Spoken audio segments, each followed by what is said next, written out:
Network subscribe share Aliyyi imaammata nafxanyaa tarkaanfachiisuu barbaadan kan Dr. Abiy Ahmed fi humna addaa poolisii mootummaa naannoo Tigraayin kan Dr.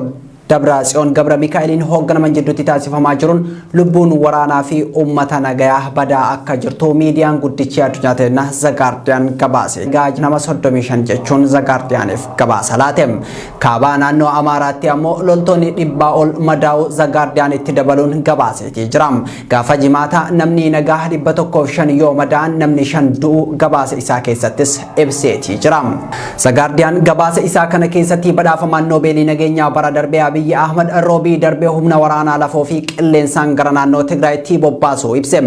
Kun ammoo akka xiinxaltoonni jedhanitti biyya baay'ina ummataatiin Afrikaa irraa sadarkaa lammaffaa irra jirtu keessatti akka waraana waliiniitiin dhiigni dhangala'u taasisa jedhameeti jira.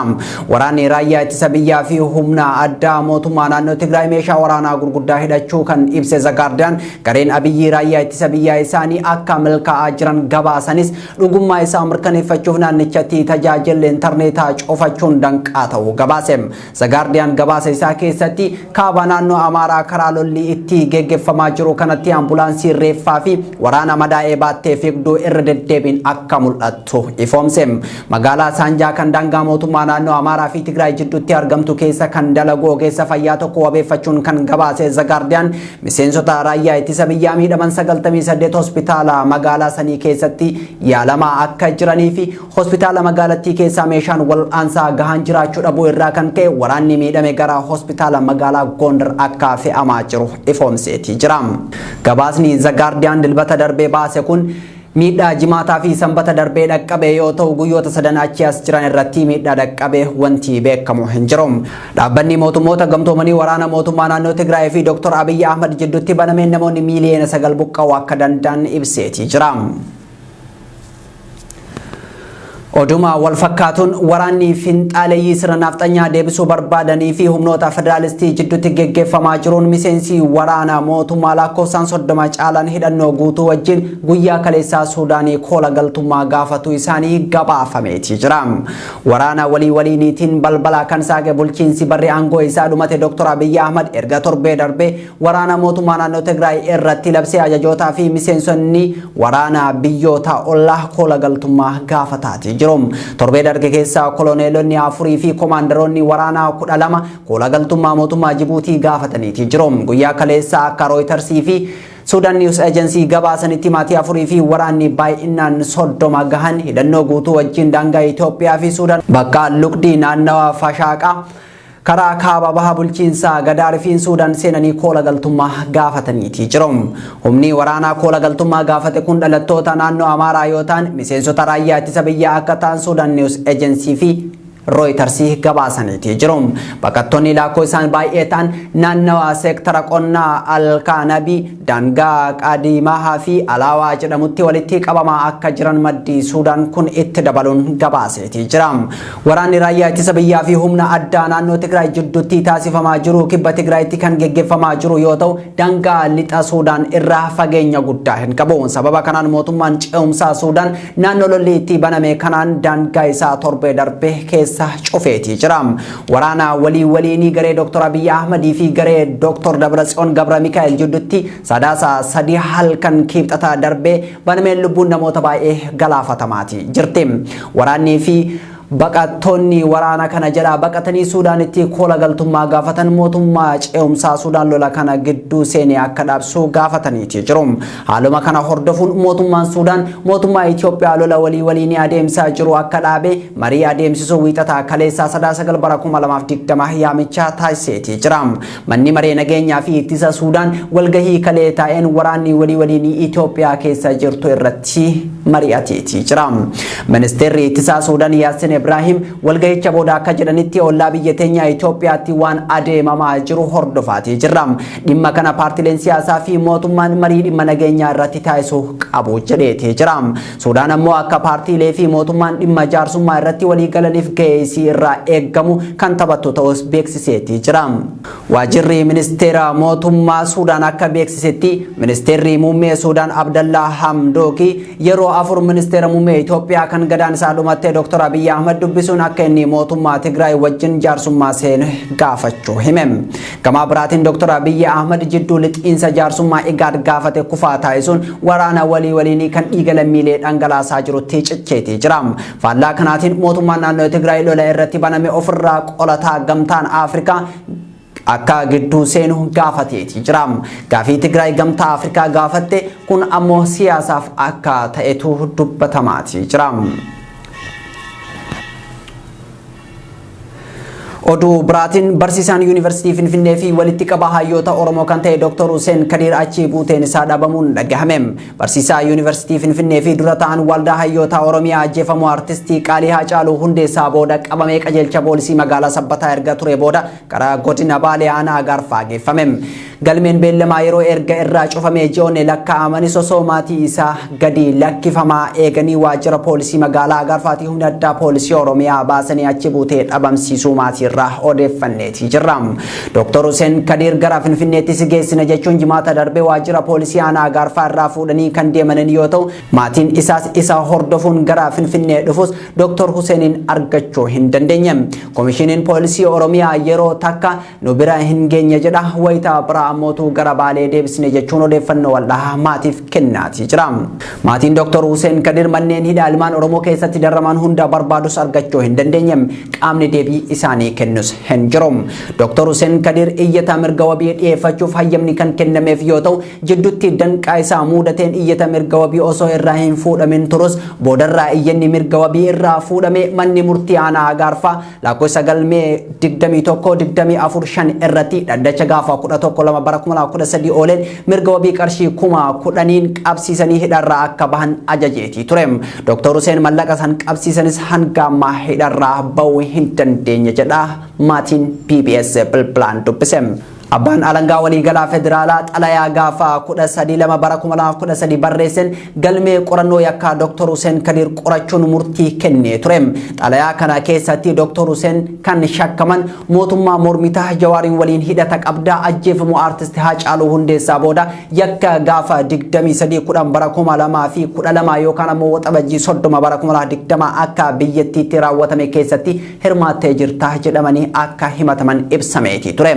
Abbaan alangaa waliigalaa federaalaa xalayaa ergeessan irratti Dr. Hussein Kadir yakka ittiin shakkaman san akka raawwataa muummetti yakkicha raawwachuu yookaan kakaasuu yookaan ammoo miiltoo ta'uu isaatiif ragaa namaa fi sanadaa tokkollee irratti hin argamne waan ta'eef himannaa irratti dhiyeessuu hin dandeenyu jechuun galmee bu'uura seeraa adeemsa falmii yakkaa keewwata 42 irraa cufuu isaa ibseetii ture. Abbaan alangaa waliigalaa federaalaa xalayaa kana mana hojii abbaa alangaa godina Baalee akkasumas mana hojii abbaa alangaa aanaa Agaarfaa fi waajjira poolisii aanaa Agaarfaatiif garagalcha godhee xalayaan kun qaamolee kanneen dhaqqabus waajjirri poolisii aanaa Agaarfaa Dr. Husseinin gadi lakkisuuf heeyyamamaa hin taane jedhu maatiin isaanii BBS irraa odeeffate. Kun mirga shakkamaa qaama olaantummaa isaa barbaaduun biyyattii keessatti sarbamaa kan jiru yoo ta'u mirgi isaa sarbamee humna biyya bulchaa jiruun achi buuteen isaa dhabameetii jira. Dr. Hussein Kadir galma waltajjii dinagdee Afrikaatti kitaaba edamuu qeexxe jechuun kaabineen mootummaa akka doorsaa turtee fi Jawaariin wajjin hidhata qabda jechuun akka itti roorrisaa turan gabaasuun keenya ni yaadatama. Dhabamuu Dr. Hussein Kadir irratti haadha mana isaa kan dubbifne yoo ta'u kan waajjira poolisii aanaa Agaarfaatii baasee humna addaa poolisii Oromiyaa ta'uu fi erga achi baafamee waajjira komishinii poolisii Oromiyaa geeffame achi booda dhabamuu dubbatti. Bakka isa geessan komishiniin mirga namummaa Itoophiyaa barbaade akka isaanitti himuuf waajjira komishinii mirga namummaa Itoophiyaatti iyyachuu BBS'tti himteetii jirti. Tennaan gina hagama maali turanii maalirraa jummaadha gara laga Finfinnee seensisan erga seensisan bakka isaan fidan hin argine guyyaa shanaffaa keenya soqotti jirra bakka deemnu marayyuun argine ma jedhan. Yeroo Agaarfarraa baasan eessa si geessina jedhanii ni baasan? Yeroo Agaarfarraa bahani Finfinnee si geessina jedhanii jalqaba goobba si geessina jedhanii booda ammoo Finfinnee maa deemsa jedhanii Finfinnee geessanii Finfinnee seenanii turanii jedhan. Poolisii Agaarfaati tabaasti qorataa yakkaatti fuudheeti ambulaansiin goobba geesse goobbarraa illee poolisii machiitu geesse. Polisi machiitu deeme. Mirga wabii jedhanii birrikkuma fuudhanii turanii saniin poolisiin mallatteessuu didee ture amma ji'a lameen taatu. Erga soorgaan biraallee asirraa dhufee jira federaalarraa garagalchi bakka marayyuu gahee jira. Saniin illee hin didan. yeroo ammaa kana maal gochuuf tattaafachuu jirtan gara komishinii mirga namoomaa Itoophiyaatti wanti iyyattan jira hanga ammaatti akka isaan argaman. Deemen ture har'aatti ammaatti gahaa jira. Odeeffannoo walitti gurgurree deebisnee bilbilanaan jedhanii ammoo maseenee bahuu jiraatti. Koongireensiin Federaalistii Oromoo kan garee Biltsiginnaatiin hooggantoonni fi miseensonni isaa jajjaboon jalaa hidhaman rakkoo siyaasaatiif furmaata siyaasaa barbaachise jechuun rakkoo Itoophiyaa keessa jirtuuf furmaanni siyaasaa ta'uu ibsa kaleessa baaseen yaamicha dhiyeesseetii jira. Adeemsi siyaasaa biyyattii yeroo irraa gara yerootti walxaxaa fi hammaachaa dhufuun gara wal waraansaatti ce'umsa hedduu gaddisiisaa fi egeree biyyaatiifis yaaddessaa ta'uu kan eere Koongirensii Federaalistii Oromoo biyya akka teenyaatan hiyyummaa dhukkubaa fi doofummaan miidhamteef waraannii fi walitti bu'iinsi furmaata hin ta'u jedhe. Koongirensii Federaalistii Oromoo jijjiirama aarsaa guddaa uummata Oromootiin waggoota lamaan dura eegale gara tokkummaa biyyaa walqixxummaa uummatootaa fi dimokiraasii dhugaa irratti bu'uureffameetti akka ce'uuf marii fi walii galteen qaamota siyaasaa hunda hirmaachisee geggeeffamuu akka qabu yeroo garaagaraatti ibsoota baaseen yaamicha taasisaatii ture. Mootummaan aangoo harkaa qabu yaamicha dhaabota siyaasaa Oromoo irraa taasifamaa ture cinatti dhiisuun daandii isaa qofa irraa gulufaa ture itti baha isaa waraana waliinii keessa akka seenuu fi hawwiin gara sirna dimokiraasii ce'uu gufachuu bara darbe tokkummaa biyyattii shakkii guddaa keessa kan galche ta'uu Koongirensii Federaalistii Oromoo ibsa isaa kana keessatti tuqeetii jira. Dhaabichi biyyattii badiinsa wal waraansi fiduu irraa baraaruuf falli fooyya'aan jiru humna qawween wal jilbiifachiisuuf osoo hin taane gaaddisa mariitti deebi'uudha jedhemu. Wal waraansi waggoottan 50 darban biyya keenya keessatti geggeeffaman gatii qaalii saboota biyyattii akka kafalchiise Koongirensii Federaalistii Oromoo ibsa kaleessa baase kanaan yaadachiiseetii jira. Waraanni waliinii yeroo ammaa kaaba lixaa fi akkasumas kibba biyyattii keessatti deemaa jiru saffisaan dhaabbachuu akka qabu hidhamtoonni siyaasaa hiikamanii adeemsi siyaasaa mijachuu akka qabuu fi qaamonni wal waraansa irratti hirmaachaa jiranis miira tasgabbii fi mariitti akka deebi'aniif yaamicha dhiyeesseetii jira. Ibsa Koongirensii Federaalistii Oromoo baase kanarratti waajjira muummicha Koongirensii Federaalistii Oromootti hojjetaa sabquunnamtii dhaabichaa kan ta'e Firaa'ol Dabalaa bilbilaan dubbiftee haala jiru akkana jechuun ibse. Firaa'ol Dabalaan jedhama. Waajjira kafaa'uu muummichaatti sabtiin hojjedha. Paartiin keenya kafaa'uun haala yeroo ilaalchisee ibsa baaseetu ture. Ibsa afaan Oromoo fi afaan Amaariñaatiif baaseetu ture. Ibsichi gaara yeroo faana kan wal qabatudha. Jalqabaa haga dhumaatti wantoota turan keessumaayyuu erga jijjiiramni biyya kanatti dhufeera jedhanii kaasee wantoota ta'anii of keessatti kan qabatudha. Rakkoo siyaasaatiif furmaati siyaasaa barbaachisaadha jedha ibsichi. Yeroo adda addaatti akkuma warri miidiyaas beektanii akkuma uummannis beeku kafaa'uu yeroo adda addaatti rakkoon biyya kanaa rakkoo siyaasaati. Kanaafuu karaa siyaasaatiin maanni haa kennamu jedhee yeroo garaagaraatti hooggantoonni paartiilee Piroofeesar Mararaa Guddinaa fa'aa, Obbo Jawaar Mohammad, Baqqalaa Garbaa, Dajanee fa'aa, Xaafaa fa'aa dabalatee rakkoon biyya kanaa rakkoo siyaasaati waan ta'eef furmaata siyaasaa itti haa barbaannu, waltajjiin siyaasaa haa bal'atu, wariin mari'annee furmaata siyaasaa haa kenninu jedhamaa ture. Kanaafuu ibsi inni amma bahee jiru kunis isuma duraa kan jajjabeessudha.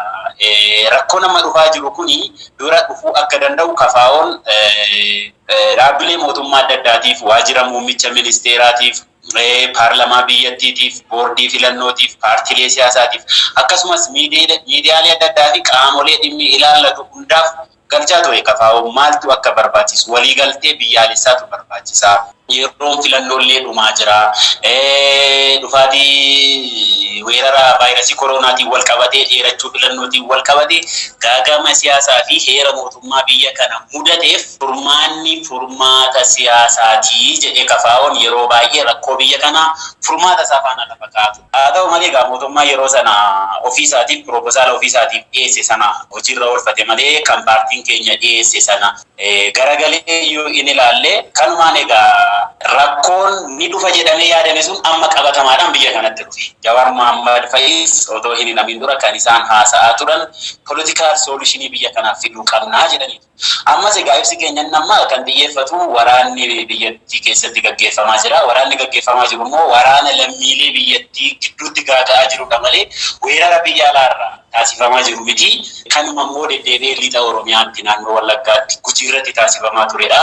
Kanaafuu waan kana waraanni biyya diiga malee biyya hin ijaaru. Seenaa keessatti biyyi waraanaan ni diigame malee biyyi waraanaan ijaarame yeroo as dhiyoo bara ammayyaa kana jaarraa kana keessa hin jiru waan ta'eef waliigalteedhaan keenyi rakkoo biyya kanaa afurruu jedheet kafaa'uun waamicha waraana dhaabuti kan taasise ibsa kana keessatti. Godina Baalee magaalaa Gindiir keessatti humnoonni addaa baay'inaan 600 caalu kan magaalaa hidhaa fi saamicha hawaasa irratti geggeessaa jiraachuu jiraattonni BBS'tti bilbilaan himaniiti jiru. Akka jiraatan magaalaa Gindiir irraa bilbilaan yaada BBS'if kenne jedhutti Gindiir keessatti humni addaa hawaasa bobbaaf galaa raabtee bitaa jiru humna addaa poolisii Oromiyaatiin qabamee hidhamuu dubbata. Gama biraatiin kan jedhu maddi keenya magaalaa Gindiir irraa dubbifne namoota magaalicha keessaa fuula barruu hawaasaa fayyadamuun yaada ofii ibsatan FB isaanii hordofuun hidhuu fi dorsoo hammeessan jedham. Humnoonni addaa hawaasa baadiyyaa magaalaa irraa waa gurguratee galuu fi gabatti deemuu maqaa sakatta'iinsaatiin mallaqa saamaa jiraachuus himam. Dabaluunis gochaa suukaneessaa torbee darbe gurbaa beeltuu irraa dhufee kophee namaa haxaa'uun jiraatu humni addaa kun akka malee reebuun guyyaa 3 booda lubbuun baatee bulchiinsi magaalaa akka awwaalamu godhe jedham. Walumaa galatti haalli nageenya magaalaa Gindiir keessa jiru ulfaataadha kan jedhu jiraatan kun mootummaa kufuuf daddaaqaa jiru kana qeerroon Oromoo tokkummaan kaanee faladhumaa itti haa goonu jechuun dhaammateeti jira. Gindiir yeroo ammaa kana wanni jiru jaalle murtii miseensa abaa'oo adda bilisummaa duraanii tokko qabanii jiranii yeroo inni hospitaala haadha manaa isaa geessetti fuudhanii gara mana hidhaa geessan. Namni biraa qeerroo tokko illee adamsaa jiranii kan qajeelfama isaanii fudhanne adamsa guddaatu jira. Ani amma yeroo ammaa kana baqadhee ala jiranuu alatti argama. Humna addaa kanatu qabee amma murtii Usmaan kana akkas isaantu nama roorrisaa kaampii ijaaranii fi magaalaa Gindiir keessa baay'eedha gara nama 670 buusan humna addaa kana. Kanaafuu isaantu akka malee roorrisaa jira akkasumas barsiisota walgahii jedhanii yeroo ammaa kana wanni deemaa jiru waan haalan fokkisaadha. Oduu keenya xumuraatiin lixa Oromiyaa godina Wallagga lixaa fi Qeellan Wallaggaa bakkoota tokkotti tajaajilli bilbilaa fi intarneetaa addaan cituun gabaafame. Aanaalee fi magaalota godina lameenii kanneen akka Dambidolloo, Naangoo Beegii fi Gidaamii tajaajilli bilbilaa akka hin hojjenne mirkaneeffadhee jira jechuun BBC'n Afaan Oromoo gabaaseeti jira. Addaan citiinsi kun sadaasa 4 bara 2020 akka tahe itti gaafatamaan Itiyoo Telekoomii riijinii lixaa obbo Mulaatuu Gaaddisaa gaafii fi deebii BBC Afaan Oromoo waliin taasisaniin ibseeti jira. Tajaajilli kun maaliif akka addaan cite garuu wanti beekan akka hin jirre dubbata aangawaan kun. Tajaajilli bilbilaa fi daataa moobaayilii kan addaan kutuu waajjira olaanaa ta'uun himuun akka deebi'uufis ol iyyatanis deebisaa eegaa jiraachuu himeeti jira. Tajaajila bilbilaa fi intarneetaa lixa Oromiyaa addaan cituun isaa dhaabbanni Itiyoo Telekoomii waan jedhe hin qabu. Tajaajilli kun akkuma mootummaa naannoo Tigraay keessatti tarkaanfii waraanaa fudhachuu jalqabeen lixa Oromiyaa irraa adda citeeti ture. Godinaalee Wallaggaa keessatti amajjii bara 2019 irraa eegaluun baatilee muraasaaf tajaajilli intarneetaa fi bilbilaa addaan citeeti ture. Tajaajilli bilbilaa fi intarneetii lixa Oromiyaa irraa sababa adda addaatiin addaan citaa ture. Maqaa waraana bilisummaa Oromoo lixa keessa jiru sakattaanaa sababa jedhuun wayitaa godinichi komaandi poostii jala galee turettis irraa deddeebiin addaan citee turuun isaa ni yaada.